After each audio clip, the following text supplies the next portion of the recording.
সাভারের আশুলিয়ার বাইপাইল মোড় ও নবীনগর চন্দ্রা মহাসড়কের বেহাল অবস্থা নিয়ে সাধারণ মানুষের ক্ষোভ দিন দিন বাড়ছে। রাস্তার সর্বত্র খানাখন্দ, ধীরগতির সংস্কার কাজ এবং যানজটের কারণে প্রতিদিনই ঘটছে ছোট বড় দুর্ঘটনা।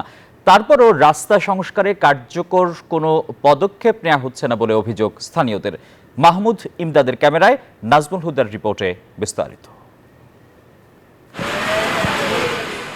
ঢাকার রপ্তানি থেকে বাইপাইল মোড় পর্যন্ত মহাসড়কে প্রায় 2 কিলোমিটার এলাকা জুড়ে গভীর গর্ত ও খানাখন্দে ভরা। বৃষ্টির পানিতে এসব স্থান ডুবে গিয়ে যানবাহন চলাচলে আরও বাধা সৃষ্টি করছে। দীর্ঘদিন ধরে রাস্তাটির সংস্কার না হওয়ায় ভোগান্তি চরমে পৌঁছেছে। যানবাহন চলাচলে সময় বেশি লাগছে এবং গাড়ির ক্ষতি হচ্ছে। চালকরা বলছেন, অনেক সময় গাড়ির চাকা গর্তে আটকে গিয়ে দুর্ঘটনা ঘটে।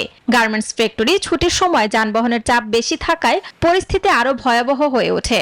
রাস্তা গর্ত হয়ে গেছে, গর্ত দেখতেছেন না? গর্ত 2 কিলোমিটার রাস্তা 2 ঘন্টা ধরে জাম চলতেছি। ভয়ঙ্কর অবস্থা। আগে ছিল রাস্তা ভালো, এখন দিন যাচ্ছে রাস্তার পরিস্থিতি। বান্ডেল থাকলে প্রতি সেনমানিতে টাকা বাঁচবে। বিকাশ সেনমানি বান্ডিল কিনে জিতুন প্রতি লেনদেনে। খারাপ হইতেছে, এখন চলতে পারতেছি না, রাস্তায় গাড়ি বাইরে যেতেছে নিচে। দেশের সরকার আছে, এটা বোঝা যেতেছে না। এখন এটা তো পদক্ষেপ নেওয়া উচিত সরকারের। 3 থেকে 4 কিলো রাস্তাটাই মূলত জ্যামটা, আর এই জ্যামটা 4 কিলো রাস্তাতেই আপনার মিনিমাম 2 ঘন্টা, এটা রাস্তাটা সংস্কার হইলে 2 ঘন্টা নষ্ট হচ্ছে আমাদের। কয়েক দফায় সংস্কারের কথা বললেও তা কেবল অস্থায়ীভাবে করা হয় বলে জানালেন সড়ক ও জনপদ বিভাগের এই কর্মকর্তা। আমরা ডিপার্টমেন্টালি কিছু ম্যাটেরিয়ালস আমরা সাপ্লাই যেগুলো নেই, সেগুলো দিয়ে ইট বালু খোয়া দিয়ে টুকটাক সারতে পারি। যেহেতু ব্যাপক ক্ষতিগ্রস্ত হয়েছে, এখানে আমরা আর ওইভাবে করতে পারবো না। এখান থেকে প্রায় 1 লাখ ইট লাগবে।